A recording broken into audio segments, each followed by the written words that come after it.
And of course, syempre, natanggal ang mima nyo. Natanggal ang mima nyo, hindi umabot sa top 4.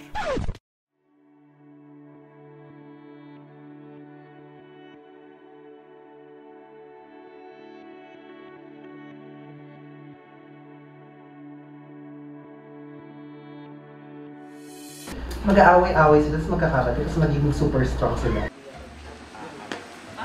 Yan ang iiwasan nyo, huwag nyo gawin yan. Side view, bakla. Yung ano, yung botox na ginawa Ito nga, yun talaga. Magard talaga naman. Yung siya magubad? Ubad ka. Last mo na yan, oh. Ubad Pag di mo ka. nahubad, uwi ka na kaganyan. Let's go. Kaya naman siya. Sorry, mama. Baga pang may nangyari ka na. Oh. Hindi mong balik. Worst drug naman. Worst? Ako may mga damit ni ano.